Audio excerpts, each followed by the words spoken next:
আসসালামু আলাইকুম সবাইকে। আজকে সকাল সকাল ছাদে উঠে গেলাম। দেখছেন কি পরিমাণ রোদ। এই যে আমার ছাদে উঠতে দেরি হবে, কিন্তু মোরগগুলার বাগ দিতে দেরি হবে না। ছাদে উঠা মাত্রই সবগুলা মোরগ একসাথে বাগ দেওয়া শুরু করে। তো খুবই ভাল লাগে এই সাউন্ডটা। এই যে রুমে আসলাম, এই রুমের মোরগগুলোও বাগ দেওয়া শুরু করবে। তো আজকে সকাল সকাল উঠলাম, এই যে সে উঠার কারণই হচ্ছে এটা। আমি যে আজকে বাচ্চা ফুটার গতকালকেই দেখে গিয়েছিলাম যে বাচ্চা কিছু বেরোচ্ছিল। তো এখন দেখবো কয়টা বেরিয়েছে। তার আগে ডিম পাড়ছে ওই ঝাঁকিতে। তো এখন দেখবো বাচ্চা কয়টা বেরিয়েছে। এই মুরগিটা হচ্ছে আমি অনলাইন থেকে নিয়েছিলাম, ফেসবুকে এক ভাইয়া থেকে নিয়েছিলাম। দেশি মুরগি, গলাছিলা মুরগি আমার লিটারালি ভাল লাগে অনেক। যে সাদা একটা গলাছিলা বাচ্চা হচ্ছে, যদিও এটা সাদা থাকবে না, বড় হইতে হইতে মায়ের মতো কালার চলে আসবে। এখানে একটা নর্মাল বাচ্চা।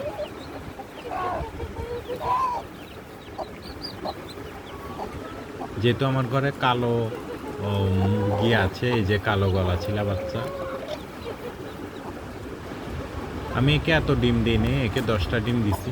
এই যে একটা ডিম নষ্ট করে ফেলছে, আর 2টা ডিমের ভিতরে আমি বুঝি নাই বাচ্চা হয়ে মরে গেছে। তো টোটাল 7টা বাচ্চা ফুটছে। এখন আমি আস্তে আস্তে বাচ্চাগুলো বের করবো। বাচ্চাগুলো এখানে রাখতেছি।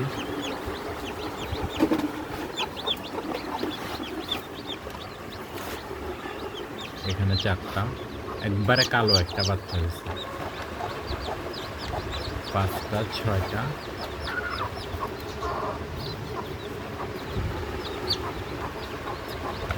আর এখানে 7টা। এই 7টা বাচ্চা। এখন আমি এদেরকে এইখানে এই প্লাস্টিকের নেটটা দিয়ে এখানে রাখবো। চারদিকে মশারি দেওয়া আছে, বেরোতে পারবে না বাচ্চাগুলো।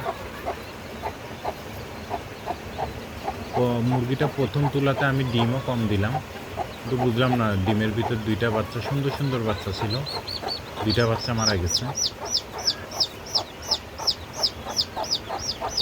এখন আমি এদেরকে এখানে খানা পানি সব কিছু দিয়ে দিব।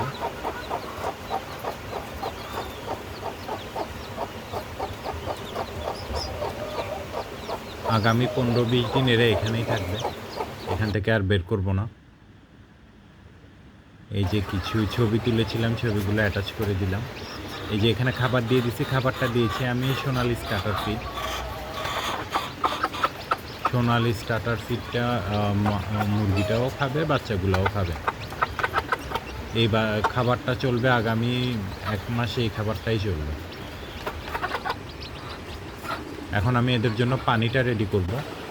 পানিটা কি দিচ্ছি দেখাচ্ছি আপনাদেরকে। এই যে এখানে লেবু অর্ধেকটা দিয়েছি, আর এখানে চিনি দিয়েছি।